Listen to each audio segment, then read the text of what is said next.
Thank you for tuning in. This is Patriotic Pitbull Daily Quick 5, and I am your host, Patriotic Pitbull. Thank you for joining us.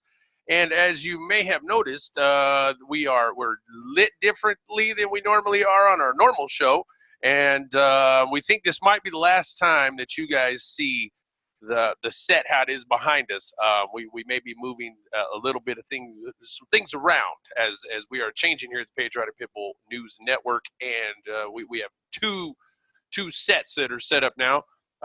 One thing I would like to say right off the bat is as it's been a lot of hours lately, and we've been doing a lot of research here. The team has taken some shots. The team has had some threats to us, and so those of us that are left here on the team have been we've been doubling down on our research, and I would love to thank the folks at Death Wish Coffee for making an awesome product. You guys should be able to see that really good. Death Wish Coffee, and why is it so awesome? It's because they say it's the world's strongest coffee. For those of you who have followed the Patriotic Pitbull who like to see the Coffee files, that we do on the Facebook. We're not sure how long we're going to be doing Facebook. We're not going to get into this video. But Death Wish Coffee, you guys can get this, I think, at Walmart now too. But you can also, I'll show you here at the end of this video, the fine folks at Death Wish Coffee. I'd like to thank them for making a fine product. It is strong, and it is like there's zero acidity to it. And there's they make that normal this normal brew that's their normal, and then they have this really good, it's called Valhalla Java, and that was Zach Wild, the guitarist, actually worked in conjunction with the fine folks at Death Wish Coffee, and that one's a little nuttier. The normal, it's like it's kind of chocolatey, a little bit of, there's just a slight subtle touch of fruit in there that's like it's not even fruit, it's the flavor. It's a great flavor. If you've never tried it, Patriotic Pitbull and the Patriotic Pitbull News Network say, hey, you know what, drink for sure Death Wish Coffee. You should have that. When somebody goes, hey, I'm making coffee, you go, hey, you know what, give me some Death Wish coffee. You got some Death Wish in there? You go, yeah, I got some Death Wish. You go, okay, put that in my cup. All right, here we are. Since you folks asked for it, hey, and we've always said if one wants it, we're going to give it to them, but we've had about a dozen or so emails just today asking why we weren't on the Patriot Soapbox. It's not our day. This week, the show, our Common Sense show, goes Monday, Tuesday, Friday, and then the following week would go Wednesday, Thursday, and we alternate weeks that way. Monday, Tuesday, Friday, Wednesday, Thursday. Then that gives Brill and Pilot, I believe, also does that's the Common Law show. And so make sure you tune in to Patriot Soapbox. If you have not tuned in to Patriot Soapbox, you're going, what are you talking about, Pitbull? Patriot Soapbox 24/7 here on YouTube. Go click on it, check it out. We are kicking butt, taking names, and we have an awesome team over there.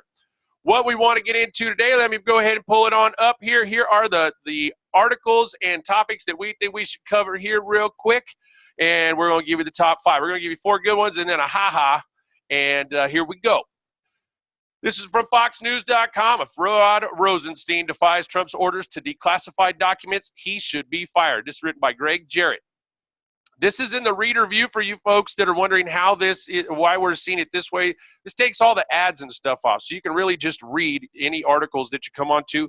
If you have a PC, then there'll be the little reader deal up there. And for you Mac users, you guys, I think it's somewhere over here up on your toolbar on the left-hand side, but you can find out this is in reader view. President Trump has ordered that numerous documents involving the Russia investigation be declassified. The records have long been sought by Congress under lawful subpoenas. Yet the FBI and Department of Justice have consistently obstructed the release of these materials under the guise of classified secrets. This is a convenient alibi all too frequently employed to cover up wrongdoing and abuse of authority by those we entrust to uphold the law. These days, overzealous government officials automatically designate nearly all matters as national security risks, regardless of whether they truly are. Whenever the FBI orders Chinese takeout, it's labeled, quote, top secret, unquote, because, it involves the Chinese. False classification has reached absurd proportions. How do we know? Every time information is declassified, we learn that the material should never have been classified to begin with. It was nothing more than a subterfuge. Here are two recent examples. In July, a substantial portion of the wiretap warrant applications presented to the Foreign Intelligence Surveillance Court, also known as the FISA court, was declassified. Turns out that no vital sources or methods were revealed in a way that jeopardized either national security or the FBI's secret investigative techniques. Instead, we learned that much of the application to spy on a Trump campaign associate, Carter Page, was based on an unverified dossier that was funded by Hillary Clinton's campaign and composed by a British spy, Christopher Steele, who was fired by the FBI for lying. This critical information was never fully or candidly disclosed to the FISA judges. They were deceived and defrauded. Regulations clearly state, quote, only documented and verified information may be used to support FBI applications to the FISA court, unquote. In February, the Republican version of the House Intelligence Committee's memo on the Russian investigation was also declassified. Once it was made public, we discovered that there was nothing therein that justified its suppression at the highest level of classification, quote, top secret, unquote. Indeed, it should never have been classified at all. The FBI's real objection was that it contained, quote, material omissions, unquote, that made the Bureau look bad. That's not a legitimate reason for originating or maintaining classification status, as noted by Washington Post columnist and Fox News contributor Mark A. Thiessen in a recent column. In fact, it is in direct violation of Executive Order 13526 that was signed by President Obama in 2009. Hiding lawlessness or embarrassment by government officials under the contrived protection of a, quote, classified, unquote, designation is against the law. If the FBI, Department of Justice, and others in the alphabet soup of government agencies had their way, none of their activities would ever be subject to scrutiny, even by members of Congress who have constitutional oversight responsibility. Americans would be kept in the dark about how unelected officials are wielding their immense power in ways that are not always fair and judicious. Sometimes they are corrupt. A sane, decent, and civilized democracy must never operate completely in the furtive shadows of concealment by its own government. The Constitution gives Congress the, quote, implied powers, unquote, to hold executive branch officials accountable for their actions by lifting the veil of secrecy. This is the only way to prevent malfeasance and deceit. The Trump-Russian investigation is a case study in how personal and political bias motivated top officials at the FBI and Justice Department to misuse their authority to target Trump and to spy on his campaign in defiance of the rule of law. As I explained in my book, The Russia Hoax, James Comey's FBI has violated department guidelines in launching its investigation in July of 2016. There was never an articulable factual basis for the investigation, as regulations demand. There was no probable cause, no credible evidence of crimes, and no plausible intelligence to justify a counterintelligence probe. Facts were invented or exaggerated based almost entirely on a fabricated dossier. 9 months later, the FBI still had no evidence of collusion between Trump and Russia, according to a transcript of FBI lawyer Lisa Page's recent closed-door deposition before Congress. This is corroborated by text messages she exchanged with her paramour, Peter Strzok, who served as the FBI's lead investigator. Nevertheless, Robert Mueller was named special counsel despite a dearth of evidence. Under federal regulations governing his appointment, evidence of a suspected crime is a necessary predicate. It never happened. Instead, Mueller was granted broad authority to investigate matters that are not necessarily criminal at all. A special counsel is not authorized to search for a crime. There must be evidence of a crime first. This did not exist, rendering Mueller's appointment illegitimate and invalid. The authorization order itself was defective inasmuch as it did not set forth the required, quote, specific factual statement, unquote, of a defined crime. Despite their own admission that collusion was an unproven fiction, Strzok and Page traded text messages bragging about their, quote, media leak strategy, unquote, with the DOJ designed to plant stories with reporters to damage Trump. They even congratulated themselves on their success. The article's out. Well done, Page. Leaking classified information to the media is a crime. This is some of the most incriminating evidence yet that Obama's Justice Department and Comey's FBI were engaged in a deliberate scheme to use their government positions for illicit and illegal purposes to frame Trump. All this seems to be lost on Representative Adam Schiff, a Democrat out of California, the ranking minority member of the House Intelligence Committee, who has repeatedly championed the collusion canard. Schiff claims that the current FBI Director, Robert Ray, and Deputy Attorney General, Rod Rosenstein, have proclaimed that the president's declassification order, quote, crossed a red line, unquote. While Schiff is notorious for hyperbole, his assertion of a, quote, red line, unquote, is rather stunning. Does it mean Rosenstein and Ray will defy the president's direct order and continue to obstruct lawful subpoenas issued by Congress? If so, they should be fired for rank insubordination. In the alternative, they may endeavor to delay or, quote, slow roll, unquote, the release of documents, hoping that the political winds may shift or that the control of Congress itself will change hands in the upcoming election. Rosenstein has every reason to suppress the records. They may incriminate him. He affixed his signature to the final renewal of the FISA warrant application to continue spying on Carter Page. He vouched for the authenticity and veracity of the information contained therein. But if it was largely based on a, quote, dossier, unquote, that was verified and uncorroborated, Rosenstein may have been complicit in misusing his position of power in pursuit of a president who was wrongfully targeted by the FBI and DOJ. Either way, the future does not bode well for Rod Rosenstein. He appointed a special counsel without proper authority. He then refused to recuse himself as a key witness in the very case he oversees. All along the way, he has been obstructing Congress by withholding records they are entitled to have. He surely knows that what the declassified documents portend for himself. And again, that was from a Greg Jarrett article today, Fox News. Second article we want to hit, KTSM.com. Child pornography reason behind Sunspot Observatory closure, according to court documents. Aaron Bracamontes is the reporter for this article. A federal search warrant reveals that Sunspot Solar Observatory was shut down as FBI agents conducted computer forensic searches for child pornography. The source of child pornography was traced to an IP address used at the observatory, and a source within the building observed a computer with not good images on it, the warrant states. An investigation by the FBI revealed that a janitor is the main suspect in the search. However, he has not been charged with the crime, even though his name is on the warrant. The warrant states the suspect would use the observatory Wi-Fi and a personal laptop to download the child pornography. A limited number of people have access to the observatory from dusk until dawn, which helped narrow their search. The observatory in the mountains of southern New Mexico had been closed since September 6th because of an undisclosed security concern, but reopened on Monday. Now, here's something that we should think about here. They also closed the post office there in Sunspot, and this is in Sunspot, New Mexico. They also shut down all the other solar observatories around the country, 6 in total. We'll keep watching this one. Next, Russia. This is from SG News. If you go to yahoo.com is where we pulled this one from. Russians could face jail for not deleting news judged fake.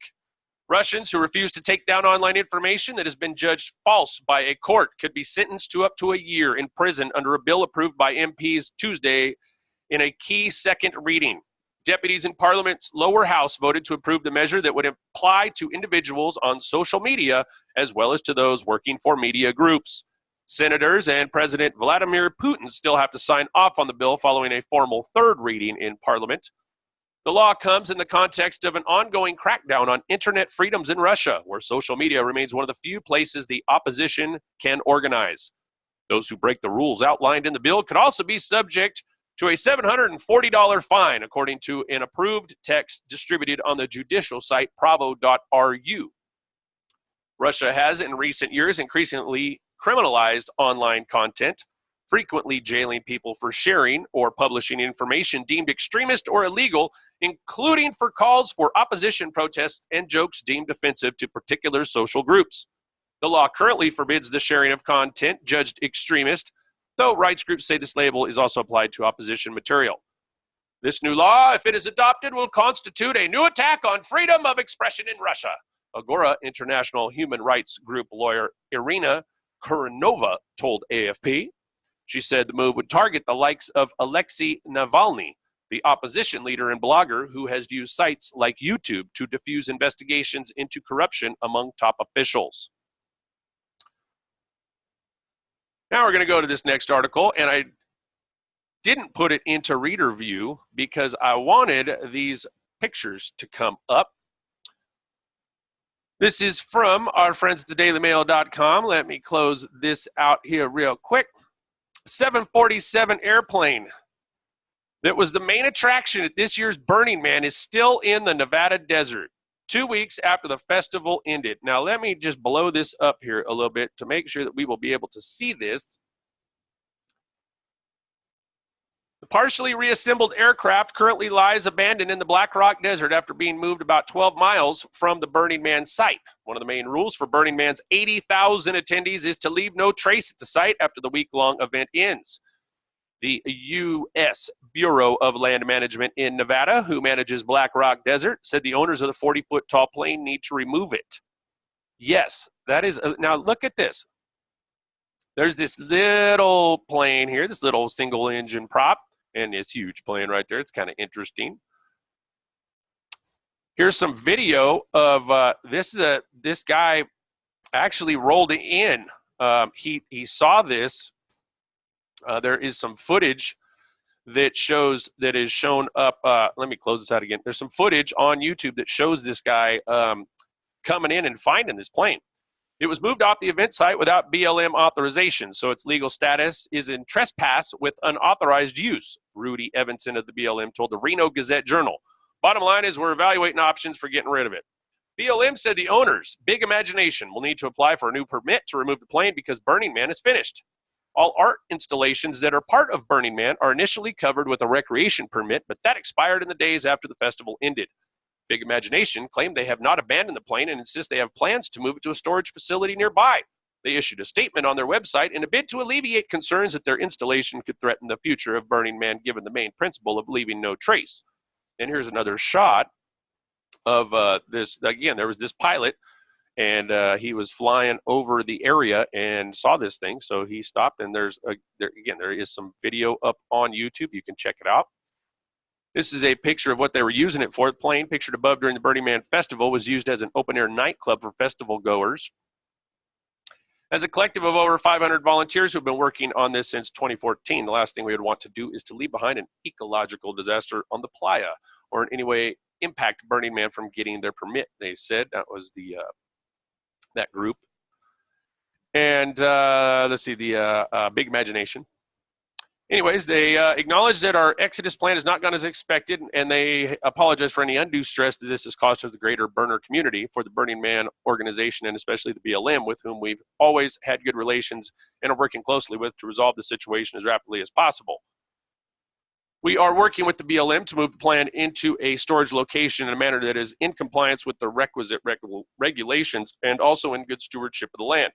BLM says there was no road between the playa and the private property where the owners are planning to store the aircraft. That's part of the National Conservation Area, so you can't build a new road, Evanson said. I think right now everything's on the table as far as removing it. Obviously, our preference would be for the vehicle owners to take care of it.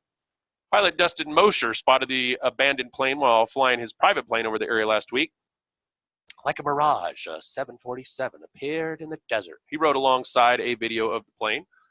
Another shot there from Burning Man of said plane. And again, that's the guy, Dustin Mosher, who had the footage. Now for a funny ha-ha. Okay. Because we got asked about this, we're going to bring it up. Had a couple of emails about this. Let's just talk about it. Coca-Cola, when we took this from the IB Times. Coca-Cola may make marijuana-infused drinks after partnering with cannabis company. After making a name for itself as one of the most iconic beverages in the market, the Coca-Cola Company is looking to become recognized in the cannabis industry, too, according to a BNN Bloomberg report, which cited multiple anonymous sources. The worldwide recognized soda brand was reportedly in serious talks with Aurora Cannabis Incorporated to develop a marijuana-infused range of drinks. According to one source with direct knowledge of the ongoing discussions between the two companies, they're pretty advanced down the path of finalizing a deal. Kent Landers, a spokesman from Coca-Cola, however, did not accept or deny that the company was trying to negotiate a deal with Aurora, although he did drop a pretty big hint. He told Bloomberg, along with many others in the beverage industry, we are closely watching the growth of non-psychoactive CBD as an ingredient in functional wellness beverages around the world. The space is evolving quickly. No decisions have been made at this time. Cannabidiol, or CBD, was the non-psychoactive chemical found in marijuana plants. Although not many details about the kind of drink the collaboration will come up with are immediately known, it is bound to be different from the ones produced by alcohol makers who are in professional tie-ups with different cannabis companies. According to a source who talked to Bloomberg, alcohol companies mainly focused on giving their consumers a, quote, buzz, unquote, when they consumed the new drink, almost like drinking marijuana instead of smoking it away without the bitter aftertaste. The kind of beverages that Coca-Cola is aiming for, however, will contain more medical benefits instead of just being used for recreational use.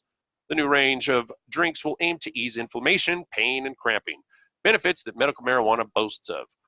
It's going to be more of in the recovery drink category, the source added. But why was Coca-Cola venturing out of its comfort zone and diving into an unexplored territory?